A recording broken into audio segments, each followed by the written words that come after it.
black thing go from left to right, and I thought, I'm going to die out here. No one's ever going to know.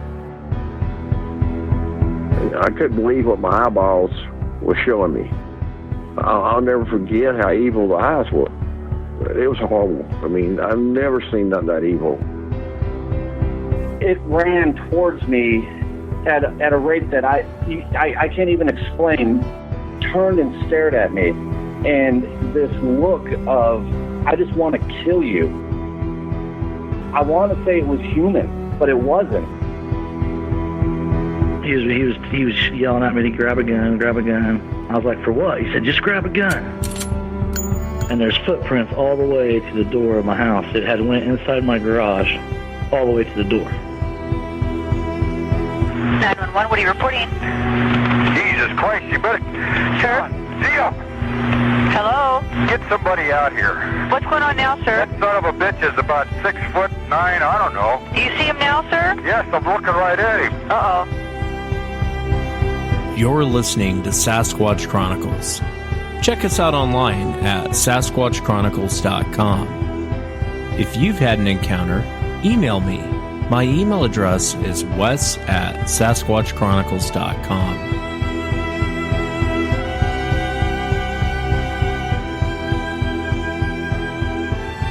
Welcome to the show, everyone. Thanks for being here tonight. Last show of the year. Thank you so much for being here as we wrap up 2019. It's been a great year, and I appreciate you guys being along for the ride. Tonight, we'll be talking to Doug, and Doug comes to us from Utah. Doug had a very strange encounter when he was out hunting with family and friends and had a run-in with one of these creatures. We'll also be talking to Matt, and Matt comes to us from Arkansas. He's going to be sharing with us an encounter that happened to him when he was very young out on his grandparents' property.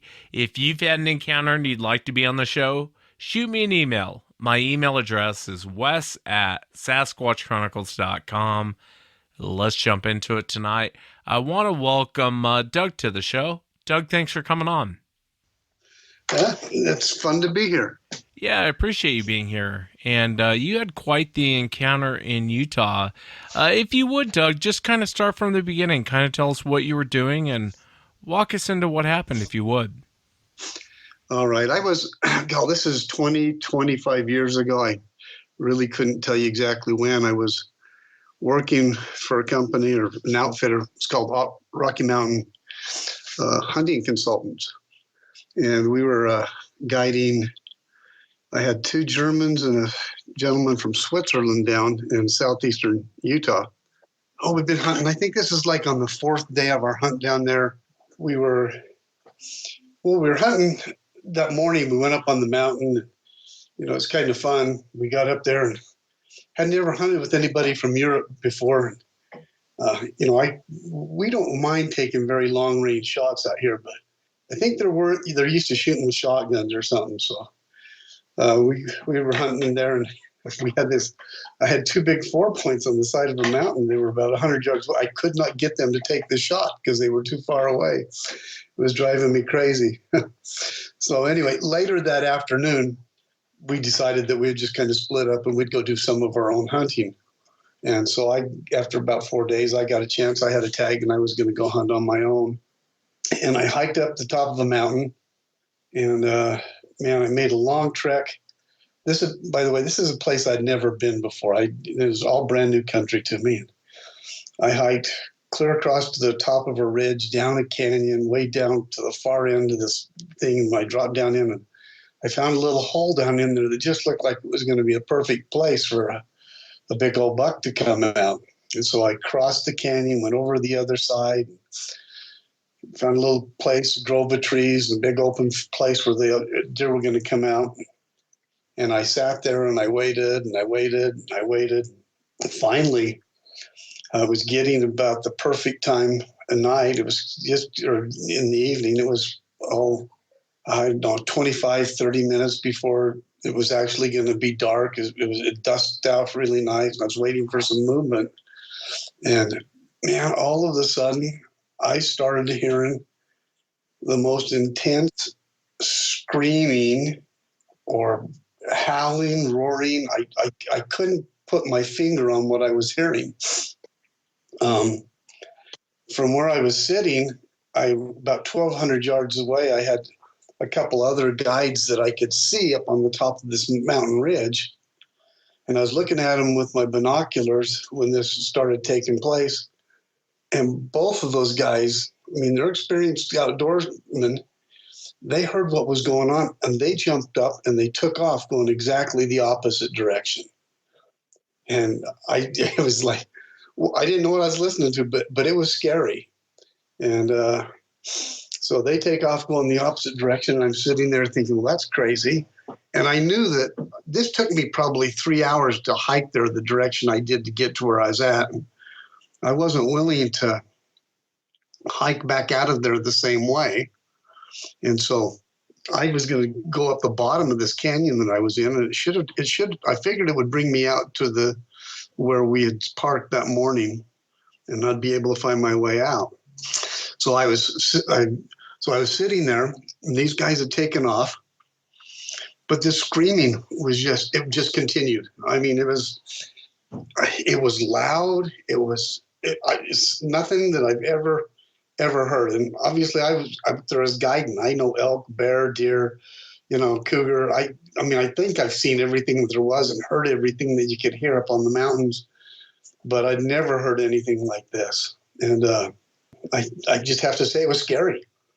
And so I sat there and thought, well, it's going to quit. There's just no way that whatever this is doing is going to stay there. But it was, I mean, I'm nervous sitting here as I'm telling this story. I'm rocking back and forth because I was just that same way. I mean, I didn't know what to do. But I knew I didn't want to try hiking around in the dark. And I figured, well, as soon as it got dark, or it was going to quit and was going to move off. But it didn't. 20 minutes later, it's full black night. There's clouds in the sky. There's no stars. And this thing is continuing to scream. And so I figured, well, listen, when I pull the flashlight out and I'm walking up the trail, the flashlight, whatever it is going to move off. So I reached into my backpack and pulled out my flashlight, and that stinking flashlight had come on in my backpack, and the battery was dead, and I had no flashlight. So I thought, wow. So I knew I couldn't make it back around the other way. I just didn't know how I was going to get out of there except for to go up the canyon. And so I decided, well, if I get closer to it, the closer I get, it's going to move off. And this was, I mean, it had to be 800 yards away from where I was at least. And it's really so dark, I cannot see. I mean, it's pitch black. And I was hoping there was a trail that I could find. And I start making my way up this trail, and I have one foot tapping on the ground in front of me, trying to find a clear path because I can't see the trail.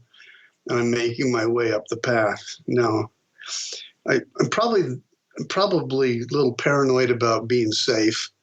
And I hunt, I never have a bullet in my chamber. I figure if I don't have time to chamber around, it's not going to be a good shot. So I put a bullet in my chamber and put the safety on, and I have my finger on the trigger, and I'm making my way up this path, and it is still screaming. It's probably been screaming for about 40 minutes. And I mean,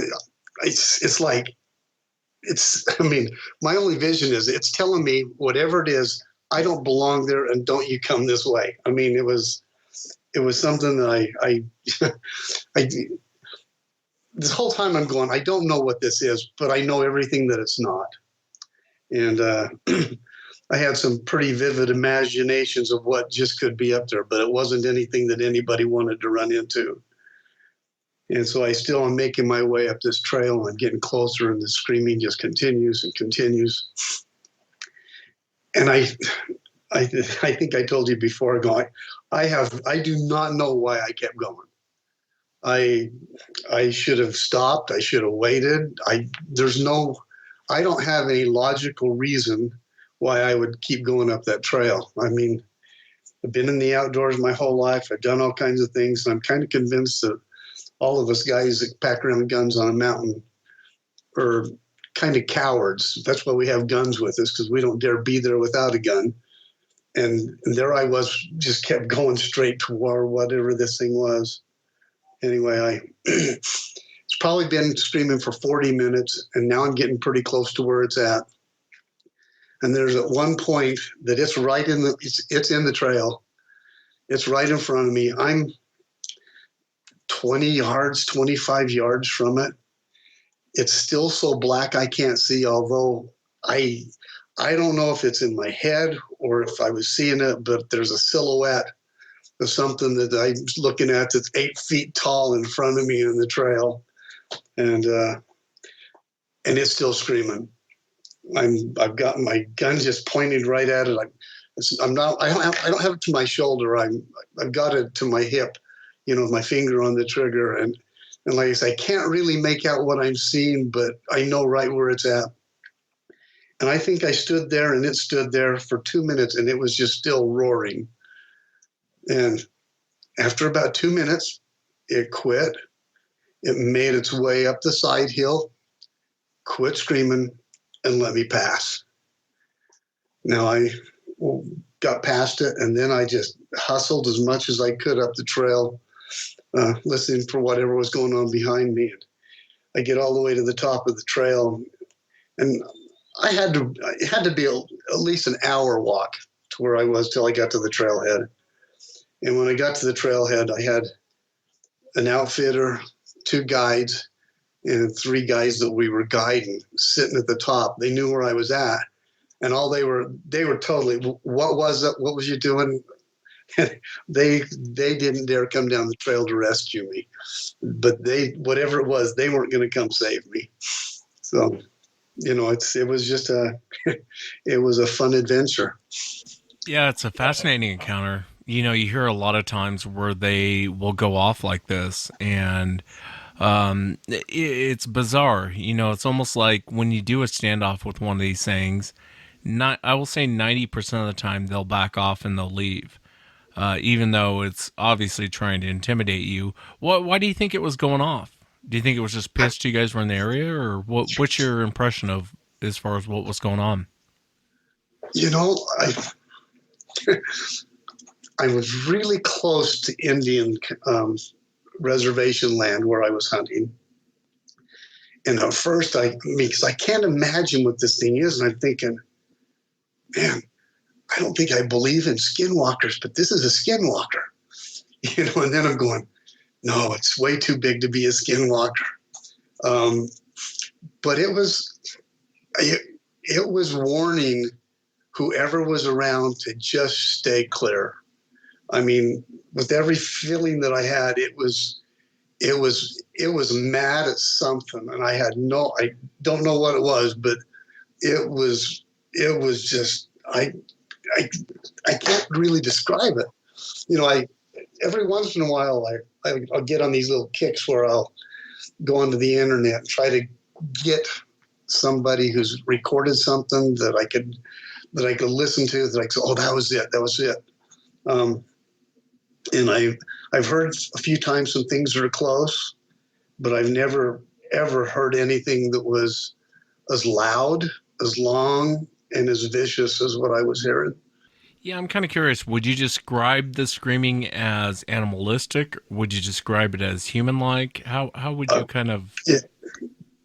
Definitely animalistic. But it wasn't, like I say, it wasn't anything that I'd ever heard. It was I say a scream because it wasn't a roar. And it wasn't a whistle or anything that you get out of an elk or any other kind of animal. But it was warning everybody on that whole mountain to stay out of that, stay away. Yeah, it's very, very intimidating when they scream. I've heard the scream before, and It's odd to hear. My impression of the scream I heard was it was female, and I don't know if it was female. That was just my impression, but it was vicious, and it gave you the impression that you better stay away or there's going to be trouble. Why do you think it left? Why do you think when you walked up on it, it decided to leave? That is such a great question. I suppose that, I had this belief in my head that as soon as I was next to it, that it was going to recognize that, I was human, and it was going to grant me permission to pass.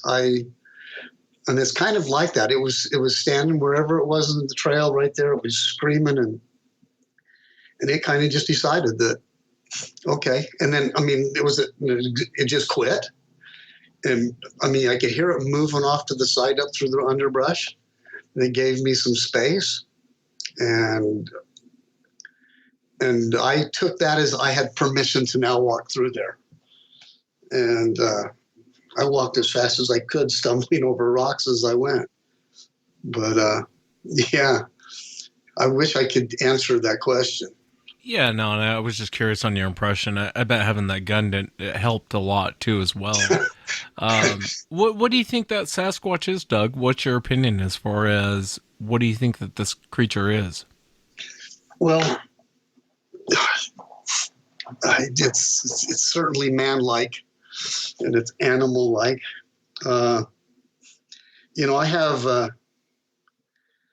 I've had a couple other friends. I have one friend who claims that he was outside of Flagstaff, Arizona, and they were making a quick trip to Arizona to do something. Him and another friend. It was about 2:30, 3 o'clock in the morning, and my friend was asleep in the front seat, and all of a sudden the car slammed on its brake and said, skidded to a stop.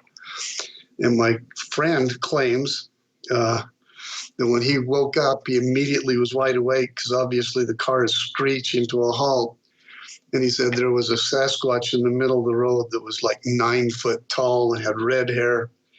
And actually, they skidded to a stop, and it laid its hands on the front of the car when it came to a stop, and turned and took off into the trees.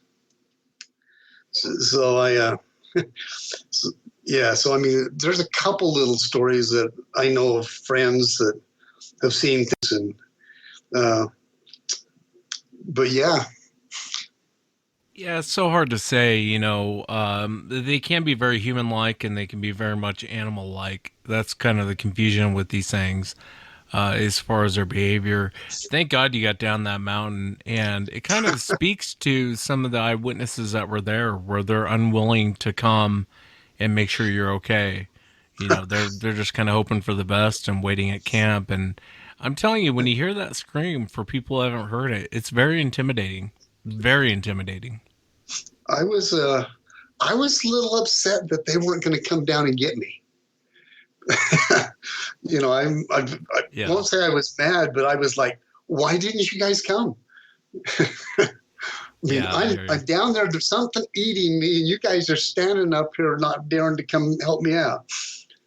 Yeah, that just goes to show you on the sound of the vocals this thing was making.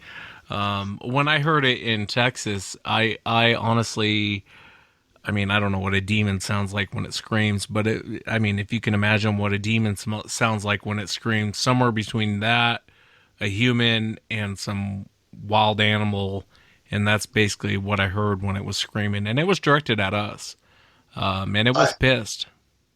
I think that that's the reason that I was kind of wavering a little bit when I said I was wondering if it was a skinwalker, because obviously a skinwalker is a Navajo demon that's kind of like a werewolf.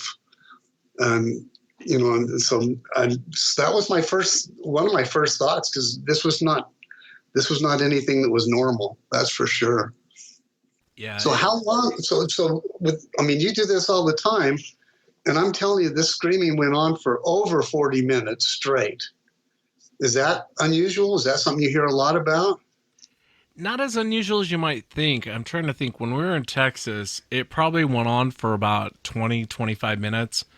And it was disorienting because I couldn't tell you exactly where it was coming from. There was times where I thought, oh, it's coming from this direction. And then there was times where I was like, no, it's over here.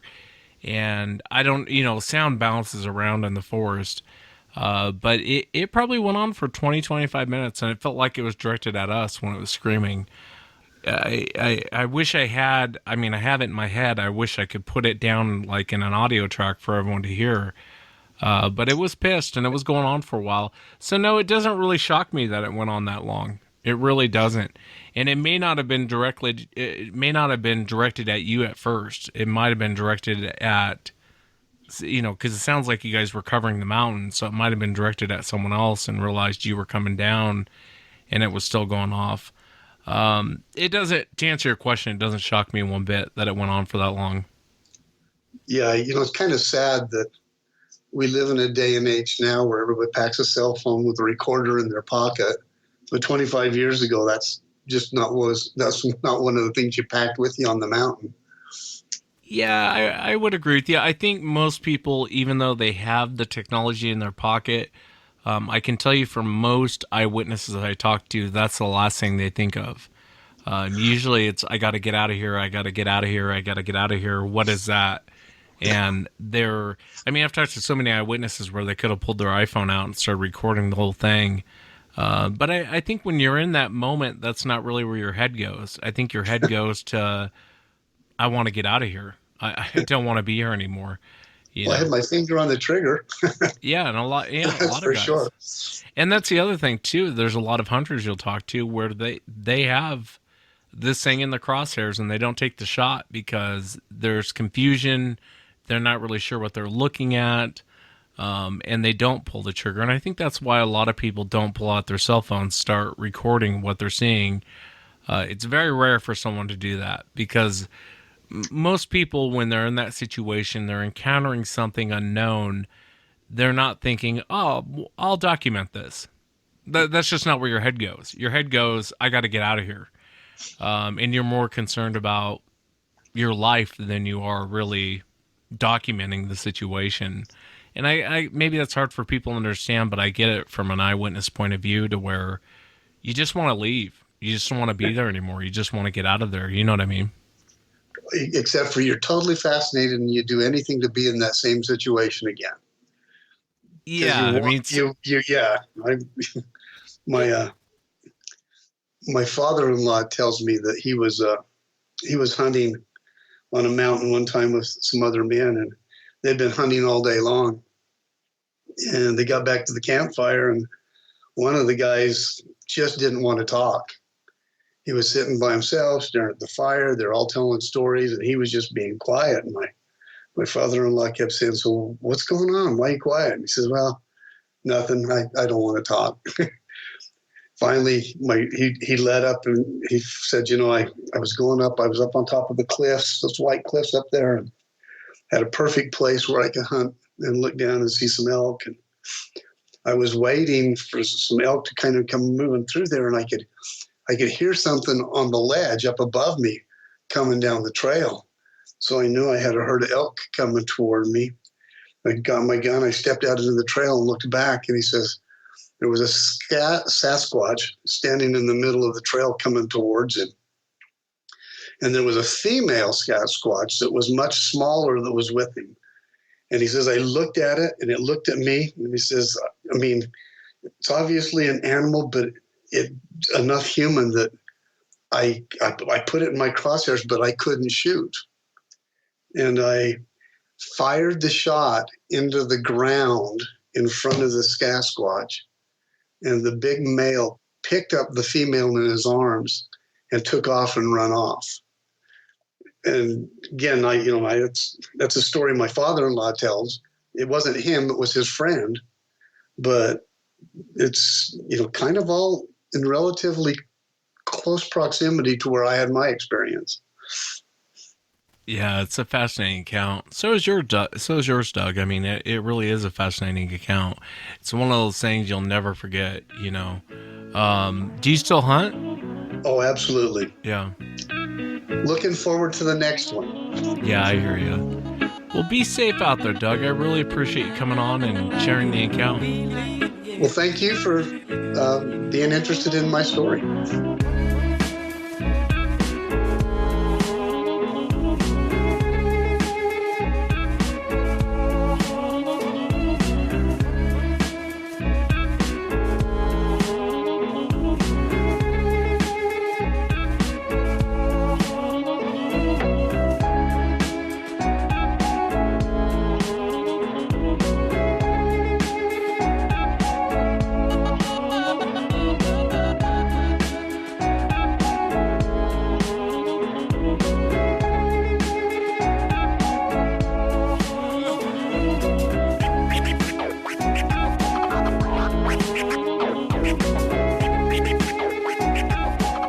Next up on the show, I want to welcome Matt. Matt, thanks for coming on.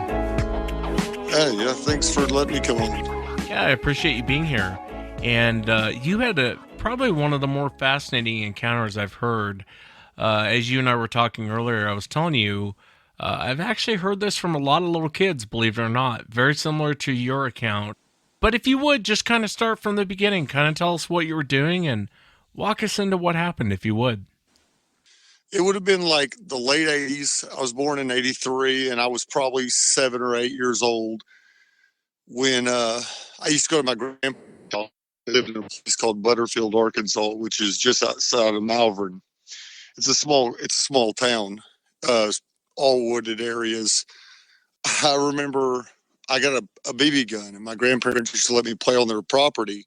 The property was 5-6 acres. All woods surround it, but obviously we had it clear cut except for the trees that my grandparents used to like, the pecans and stuff like that. He had a big garden on the back side of the property, and it had big cornfields. I remember playing in the cornfields when I was a kid, and there was a compost pile in the very, very back of right on the fence line. And I don't know why he put it back there, but that's where he put it, I guess, to keep the smell away. But I used to go around with my BB gun when I would go out there and just kind of shoot birds or targets. I'd draw on paper sacks and shoot little ninjas that I would draw on the bags. But so I was out there one day, and I was walking around, I was looking for something to shoot. And I saw at the time, like I said, I thought it was a raccoon. I thought it was a little raccoon. I couldn't see it very good. All I could see was the fur. So I started walking up to it, and there was, it wasn't a raccoon. I didn't know what it was at the time. It was crawling like a cat. It was not like a cat walks, but like a cat that's hunting something. Like it was cruising. That's the best way I can explain what he was doing. And he was little. I mean, he was little. He was about the same size as me, but I was a little kid. And as I moved closer to try to come around, the compost was right in front of me, and I tried to circle to the left to see what it was, and I just saw the back of it. And as I got right to the fence where it was at, the light was shining through the trees behind me, and it hit this a big creature. It was just there. It just appeared basically, and it shined from the light from it had like a brownish orange tint to its fur, and that color just shines in the light. He stood there and looked at me. I know it was a guy. He was huge, but not what most people describe. He wasn't that big. My dad's 6'3", my uncle's 6'8", and he was somewhere in between those two. He was bigger than my dad, but shorter than my uncle. Physically, he was bigger than my uncle, but height-wise, he wasn't. And he just stood there and looked at me. And when I saw him, I don't remember being afraid. I don't remember that at all. I just remember being confused as to what it was. And I took a couple of steps back away from the fence line where he was butted. I mean, he was almost touching the fence, and I backed away, and then he pointed at the baby with his hand, and then obviously with his hand, that's and then he pointed at me, and then he kind of motioned for me to come towards him. I remember his face. I remember his hands specifically and the way he waved at me. He waved towards me. He pointed at me, pointed at the baby, or vice versa. One of the two of us got pointed at first. And then I thought he wanted me to play with him. That's what I thought. And so this is the big one doing this? Yes, this is the big one. The little one, as soon as the big one appeared, my eyes were completely diverted to the big one, and I never even remember seeing the little guy after this. He pointed with his hand like it was like he was holding an orange. You know how, like, if you were to hold an orange and point at something, like where your hand isn't fully closed, your fingers aren't closed all the way, like you're mad pointing, you're just regular pointing with something in your hand. But he didn't have anything in his hand. He just pointed, and then he motioned for me to come towards the fence. He didn't wave with his wrists like a normal person does. He waved with his entire forearm, like you've seen zoos and or videos of great apes, orangutans specifically. They wave with their entire hand, and that's what he waved like. And so when he did this, I stepped towards him, and as soon as I made the move to step towards him, because I like I said, I wasn't scared. I didn't know what he was. And his facial expression never changed. He just, as soon as I stepped, he stepped like he was going to come to step right to the fence to grab me. And when he did, right as I stepped, my grandmother came outside, and like I said, the house is far away, so she couldn't have seen it. But she yelled for dinner, and as soon as that happened, he almost disappeared. Like he didn't just vanish into like a puff of smoke. He just blended into the background really easily, and I could still see him, but he basically all visual from anybody that was not me would not have been able to see him at that point. And then I caught out of the corner of my eye movement down the fence line, and there were 3 other distinct movements back into the brush line as well. What happened with the little one? Did it take off, or do you remember? I never, like I said, when the big one stepped out, it kind of took all my attention away from the little one. I don't know what happened. I don't think he could walk. I think he was a baby. I think he was a legit, not even a toddler. He couldn't walk. He was baby. Like, he was little. And the only reason I assume that is because he didn't get up when I got close. He just stayed in the position he was in. And he had close crop fur like a dog, but the bigger ones didn't. The bigger ones had longer fur. Yeah, it's fascinating. I probably talked to a dozen kids, and they describe the motion a lot like you do. Using the full arm, not, like humans, we use one finger saying come here, or we might wave to come here, and it's all from the wrist. But most little kids I talk to, their parents will put them on the phone, and it's fascinating because a lot of parents, they think that their kid is making it up. And a lot of those little kids will tell you a lot of details that they would not have known unless they've seen what they've seen. And that motion always makes me nervous, because when they come up to little kids' windows, I've heard of them making that motion of come outside, come with me sort of thing. Do you think it would have harmed you if you would have gotten close, or what do you think the intention was? Well, the way that I think that it's weird is it was like he was talking but never made a sound. You know what I mean?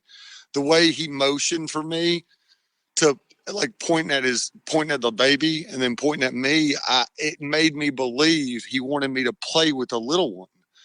But I also think that looking back, I mean, obviously, I was a kid, That's what I thought when I was a kid. And as an adult, I'm like, if I was near a park and an adult person did that to my kid, I would freak out, you know?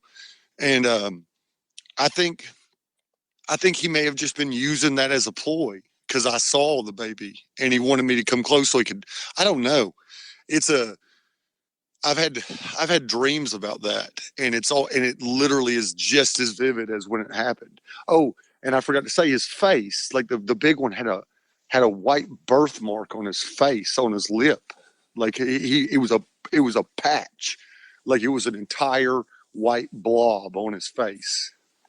Yeah, that's fascinating. Did it look more human like or did it look more animal like? Can you kind of describe the face?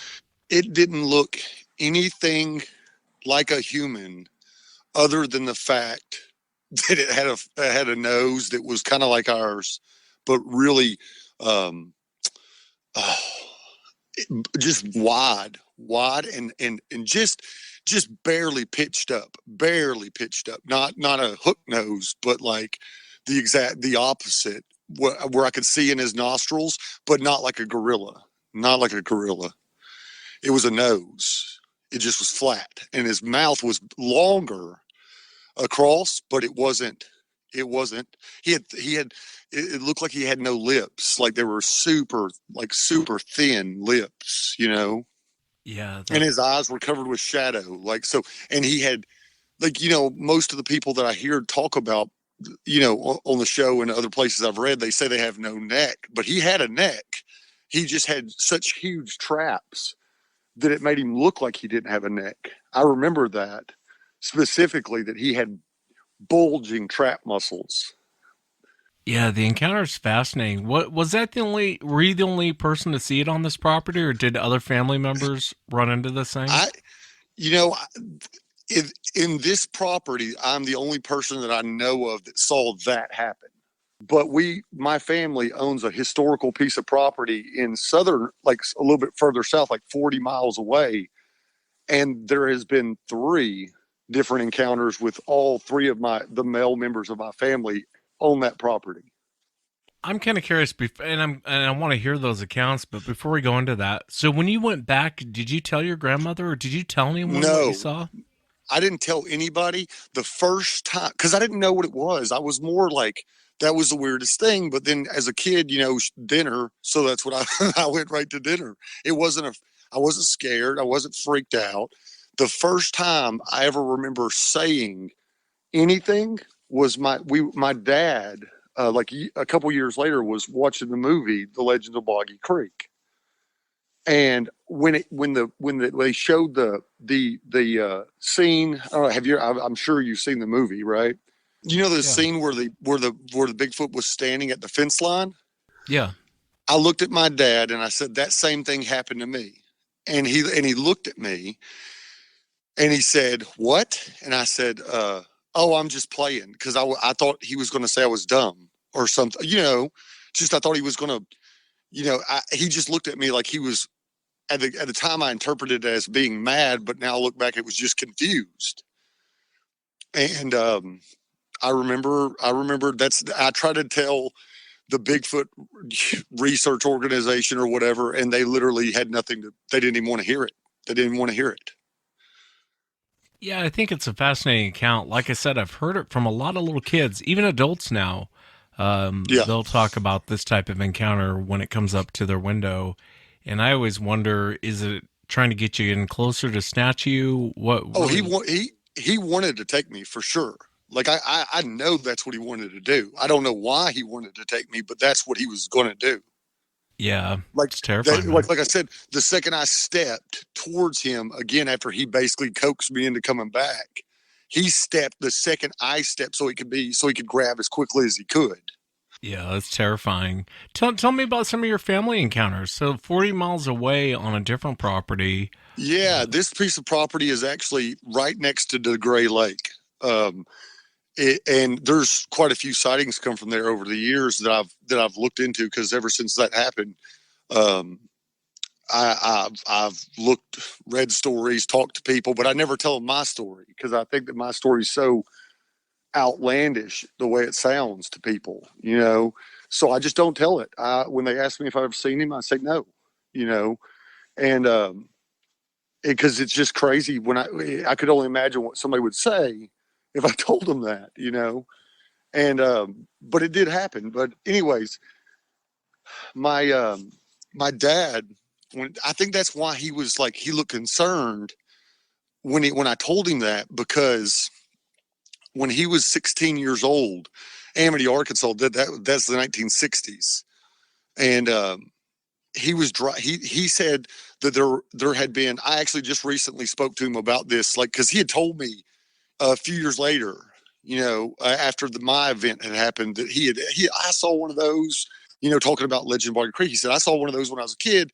So then, you know, when I wrote you the email, I wanted to talk to him and get more details about what he saw, because the way he described it wasn't that big of a deal. But when he told me the second part of the story, the real story as an adult, it's way crazier than I thought it was. He said that at the time period, there had been a few sightings because they had just flooded Lake DeGray. They had raised the level like 10 feet. And there's a lot of caves around Lake DeGray. In fact, I used to party on one of those caves. And, but they flooded a lot of the caves, and there started being sightings in the area, and a few here and there. And my dad, you know, he said he never really had an opinion of it. He had just heard the stories. And he was driving his truck down the dirt road going out to my family's property, which is, to this day, there's nothing around. I mean, it's still the middle of nowhere. And 30 miles, 40 miles from the closest place. And you could look it up online. And like I said, it's in the historical registry. But he was driving, and he said the one he saw was much bigger than what I saw, because he said it was moving so fast that it made 3 steps, one on the side of the road, one in the middle of the road, and one across on the other side of the road. But he said the way it ran was like, it was like a gazelle. It was going so fast that it was like kind of gliding through the air as it ran. You know what I mean? Like just moving so fast that his feet couldn't keep up with how fast he was moving. Yeah. And he said he was slouched forward, like he was running on his knuckles, but he wasn't using his hands. He was just slouched forward with his arms draping. And he said that it went off the road, and he was like, what is that? So he yanked his truck off to the side of the road, and he put the spotlight, because right next to where he was at, it was a bean field. And I don't know if you've ever seen a bean field, but they're flat. There's nothing in a bean field. And so he figured he could see it again if he hit it with the lights, because he didn't know what it was. And he said right in front in the ditch, right next to the bean field, 15, 20 feet from his truck, was a big bush with a pole, a telephone pole, that had honeysuckle on it, just a big honeysuckle bush. And he said he was looking, and he got out of his truck. He had the the headlights shining on it, and he saw a hand. And he said it looked exactly like a gorilla's hand. He said it looked like it was, except for the thumb. He said the thumb was regular, but it had its hand, and it was black. Now, the one I saw was pale. Like, mine wasn't even, I wouldn't even describe mine as black at all. Like, he wasn't black at all. He was more of a light tan. And, but the one my dad said he seen had black skin.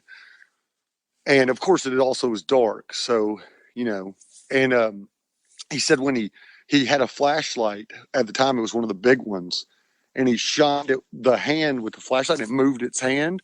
And he said that's when he saw its eyes, and he saw its whole face, and they just stared at each other for a couple of minutes. And my dad said that's what everybody says that they've been seeing. And he said they stared at each other for like 3 minutes, and then it just turned around and started walking away. And he said for just a brief second, he said, I'm going to follow this thing. But he didn't. And he said it was in the ditch, and it was as tall as he was. He said they were eye level, and he was in a ditch, and my dad was up on the road. He said he wanted to follow it, but he just said the eyes looked like human eyes, but not like nice human eyes. Like, I don't want you to be here. human eyes. And was your dad the only one to see one out there? No, but actually, him and my younger brother saw one together later on in the same property. They saw one. In fact, my brother told me the story, and I thought, my brother's prone to exaggeration. So when he told me the story, me and him talked about growing up. I'm quite a bit older than he is, so we talked about like going in the woods and looking for Bigfoot, whatever. But we never did. And then he saw this. He says he came over to my house and he goes, "I just saw a Bigfoot yesterday," and I was like, "What?" And he was scared. I mean, he was scared.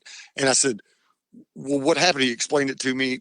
My dad was with him, so immediately, knowing my brother is prone to exaggeration, I called my dad and asked him, and he told me exactly what the exact story my brother had said, that they were going to check the mail out in the woods. Obviously, there's just a rural mailbox on the side of the road, like 200 yards from the house, and they were walking down. There's no street light, and they didn't have a flashlight. They just knew where the box was at, so they were just following the moon, kind of like creates a lighting for you. And they were walking, and he said everything was just real quiet, and then he turned, and he said it ran right across the road, right in front of him. And I was like, "Well, how close were you?" And he said, "Oh, I could have touched him." He said, "I could have touched him as he ran by. I could have slapped him." And he said he made no sound, but I just assumed, I was in the military. I was in corrections for 10 years. It's the fight or flight thing. I think he just canceled out everything except for the visual is what happened. And he said it wasn't big at all. He said it was 6'6" same size as the one I saw when I was a kid. Yeah, it's fascinating. Especially, it's nice to have family that's seen it. That way you can kind of chat with them as far as what Well, I don't even tell them my story. I won't even tell them my story. And why is that, Matt?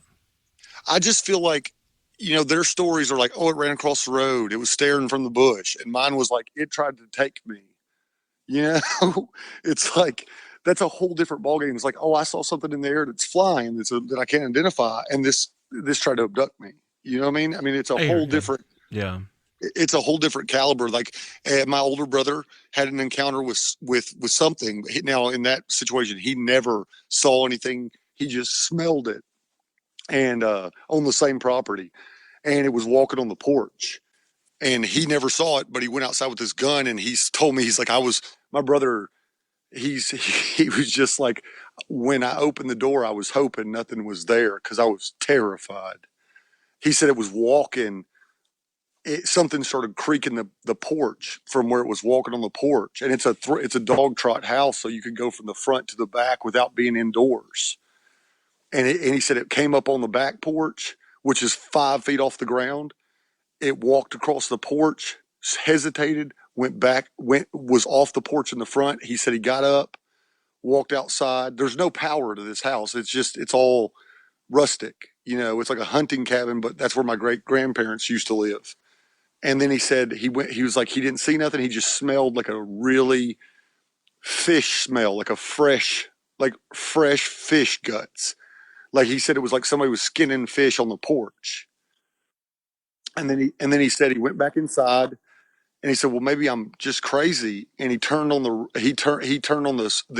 crank radio, and he said it came back, and I assume whatever it was heard the radio, and the property's not used all the time, so it wanted to know what it was. And when he turned it off, when he heard the creaking, it had hopped off the front porch.